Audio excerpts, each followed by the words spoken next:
Hi hello friends, ಎಲ್ಲರೂ ಹೇಗಿದ್ದೀರಾ? I hope ನೀವೆಲ್ಲ ಚೆನ್ನಾಗಿದ್ದೀರಾ ಅಂತ ನಾನು ಭಾವಿಸ್ತೀನಿ. ನೀವು ನೋಡ್ತಾ ಇದ್ದೀರಾ ಮಾಯಾ ಪ್ರಪಂಚ ಚಾನೆಲ್. ಇದು ಭಾನುವಾರದ ಸಂಜೆಯ ವ್ಲಾಗ್ ಆಗಿರುತ್ತೆ.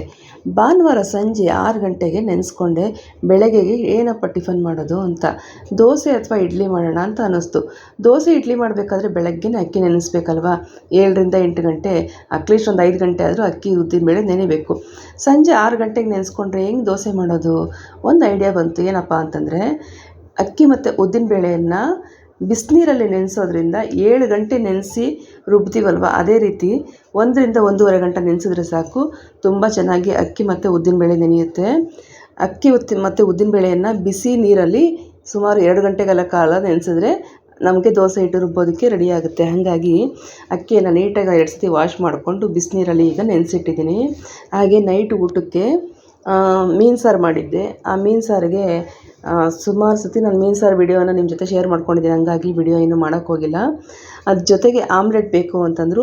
ಇನ್ಸ್ಟಾಗ್ರಾಮಲ್ಲಿ ಒಂದು ವಿಡಿಯೋ ನೋಡ್ತಾಯಿದ್ದೆ. ಅದರಲ್ಲಿ ಫ್ಲಫಿ ಆಮ್ಲೆಟ್ ಅಂತೇಳಿ ಮೊಟ್ಟೆಯಿಂದ ಮಾಡ್ತಾಯಿದ್ರು. ನಾನು ಕೂಡ ಯಾಕೆ ಟ್ರೈ ಮಾಡಬಾರ್ದು ಅಂಥೇಳಿ ಆ ಒಂದು ಫ್ಲಫಿ ಆಮ್ಲೆಟನ್ನು ಮಾಡೋಣ ಅಂಥೇಳಿ 4 ಮೊಟ್ಟೆ ತೊಗೊಂಡು ವೈಟ್ ಮತ್ತು ಎಲ್ಲೋವನ್ನು ಸಪ್ರೇಟ್ ಮಾಡಿಕೊಂಡೆ.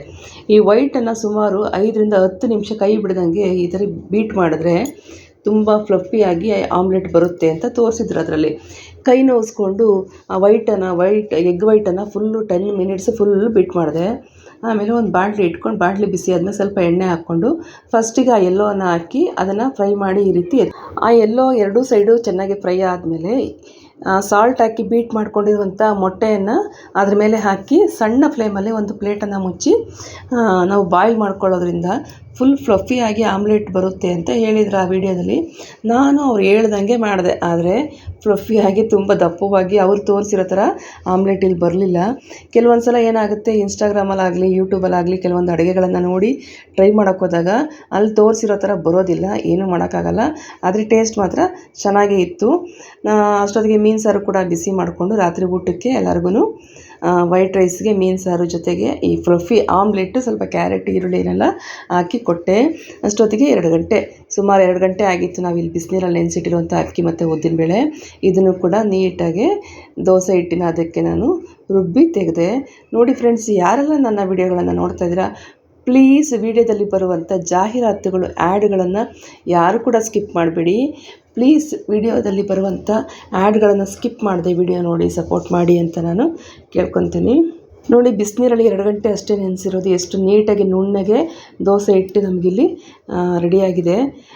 ಅರ್ಜೆಂಟಲ್ಲಿ ಕೆಲವೊಂದು ಸಲ ನೆನಪಾಗದೆ ಮರ್ತೋಗಿರ್ತೀವಿ ಈ ರೀತಿ ದೋಸೆ ಹಿಟ್ಟು ಇಡ್ಲಿ ಹಿಟ್ಟು ರೆಡಿ ಮಾಡ್ಕೊಳ್ಳೋದಕ್ಕೆ. ಅಂಥ ಟೈಮಲ್ಲಿ ಈ ಒಂದು ಐಡಿಯಾನ ಉಪಯೋಗಿಸಿ ನೀವು ಕೂಡ ದೋಸೆ ಹಿಟ್ಟನ್ನು ಮಾಡ್ಕೊಳ್ಳಿ. ಖಂಡಿತ ಹೇಗೆ ಬಂತು ಅಂಥೇಳಿ ನನಗೆ ಕಮೆಂಟ್ ಬಾಕ್ಸಲ್ಲಿ ತಿಳಿಸಿ. ಯಾಕೆಂತಂದರೆ ಕೆಲಸಕ್ಕೆ ಹೋಗೋರು ಸುಮಾರು ಜನಕ್ಕೆ ಕೆಲವೊಂದು ಸಲ ಅವರು ಬ್ಯುಸಿ ಒಂದು ವರ್ಕ್ ಇದರಲ್ಲಿ ಮರ್ತೋಗಿರ್ತಾರೆ. ಈ ರೀತಿ ಒಂದು ಐಡಿಯಾಗಳನ್ನು ಮಾಡಿ ನೀವು ಕೂಡ ದೋಸೆ ಹಿಟ್ಟನ್ನು ದಿಢೀರಂತ ರೆಡಿ ಮಾಡ್ಕೊಬೋದು. ನೋಡಿದ್ರಲ್ಲ ಫ್ರೆಂಡ್ಸ್, ಇವತ್ತಿನ ವಿಡಿಯೋ ಹೇಗಿತ್ತು ಅಂತೇಳಿ. ಈ ವಿಡಿಯೋ ನಿಮಗೆ ಒಂಚೂರಾದರೂ ಇಷ್ಟ ಆಗಿದ್ದರೆ ಪ್ಲೀಸ್ ನಿಮ್ಮ ಫ್ಯಾಮಿಲಿ ಫ್ರೆಂಡ್ಸ್ಗೆ ಶೇರ್ ಮಾಡಿ, ಲೈಕ್ ಮಾಡಿ, ಕಮೆಂಟ್ ಮಾಡಿ. ನಾಳೆ ಮತ್ತೊಂದು ವಿಡಿಯೋದಲ್ಲಿ ನಿಮ್ಮನ್ನು ಭೇಟಿ ಆಗ್ತೀನಿ.